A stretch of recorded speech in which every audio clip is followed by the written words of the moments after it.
Good day, ladies and gentlemen. My name is Rankenburg, and in this short presentation, I would like to introduce you to the Future Battery Industries Cooperative Research Center, or FBI-CRC for short.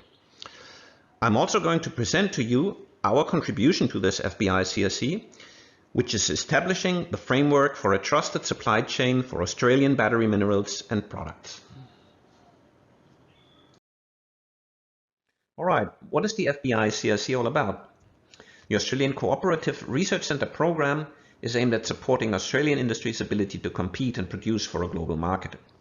This is done by partnering industry with the research sector to solve industry-identified problems.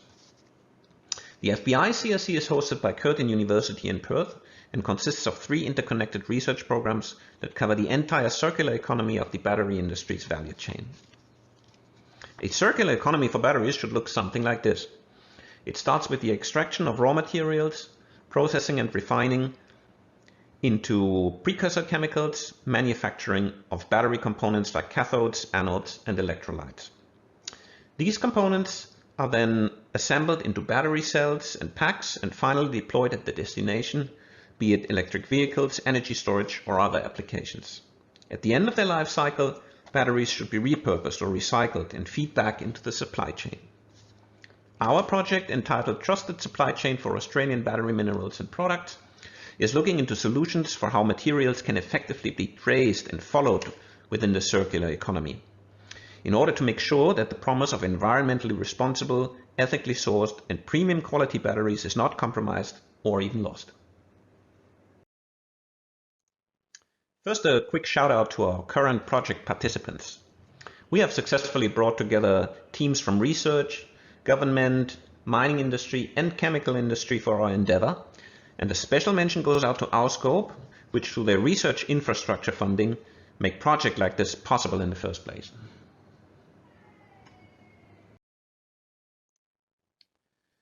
So after the introduction, let's have a look at what this project is all about. In Alstrade's 2018 report on the lithium-ion battery value chain, it is found that Australia is proficient at exploiting its mineral wealth, but conducts very little value add. Although now there is activity in the large-scale energy storage sector, mining is still our strength, but manufacturing is a weakness. If we want to step forward in this industry, then there's some important challenges to consider. Firstly, batteries will play a vital role in coming years for the energy transition towards carbon-neutral energy systems. It is therefore imperative to reduce the environmental and social impacts of mining, processing, and manufacturing of the batteries themselves. Lithium is one of the 6 essential resources in the production of lithium-ion batteries, and all of the materials shown here are identified as critical materials for the economy. Whereas China is the dominant supplier for graphite, rare earths, and vanadium, Australia is the main supplier for lithium, accounting for roughly 60% of all the global production. Moreover, contrary to other countries, Australia is valued as a reliable and ethical supplier. Because of the inherent risks to supply chain security and sustainability from volatile markets and a high degree of monopoly within the supply chain, it is clear that Australia should seek ways to secure ethical and sustainable practices throughout the supply chain, from mine all the way to the consumer. So to summarize the project's context, the existing ethical and environmental standards in Australia are high. These factors, combined with the high quality of the exported products, create a cost-free market advantage and an added product value. To facilitate this, we will develop a transparent and secure traceability solution that connects each part in the supply chain and gives the consumer full information about a battery's origin. Now let's have a quick look at how we're going to structure our project. At the top of the following slides, you will find a schematic of supply chain, and I will show in a few examples what data we are generating at each stage. Generally, the project has 2 main objectives. First, provenance verification, and for this we are collecting chemical data for all relevant materials, and we're going to store them in a database. The 2 main partners here is the John DeLater Center at Curtin University and a team at Murdoch University. The second objective then is to use this information and create the tools needed to track materials along the supply chain using chemical fingerprints. For this database, we are collaborating with the Curtin Institute for Computation and Everledger. Okay, so how does geochemical fingerprinting work, you might ask? Here's an example published 2018 in Nature Scientific Reports that shows us how to identify the real Manuka honey from New Zealand. Honey is the world's third most adulterated food. The addition of cane sugar or corn syrup and the mislabeling of geographic origin are common fraudulent practices in honey markets. Here, the authors first looked for suitable tracers and found that carbon isotopes combined with trace element concentrations together define a compositional space in which honey from different geographic origins occupy distinct areas.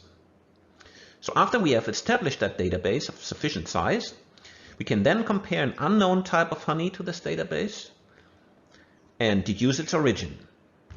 However, in our case, we also have to take into account the transformational nature of the lithium supply chain that starts with an ore and ends in a battery. The solution is to pick a tracer that is conserved through those transformations, and we are currently investigating if lithium isotopes can serve as this magic bullet.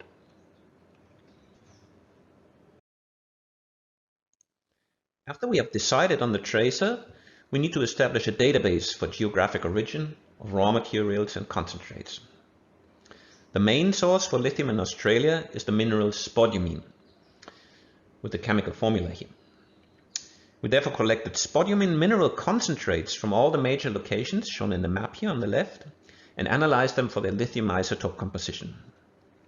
One of the locations down here in the south is the famous Greenbushes pegmatite, which hosts one of the largest lithium deposits worldwide that is currently in production. So finally, some results.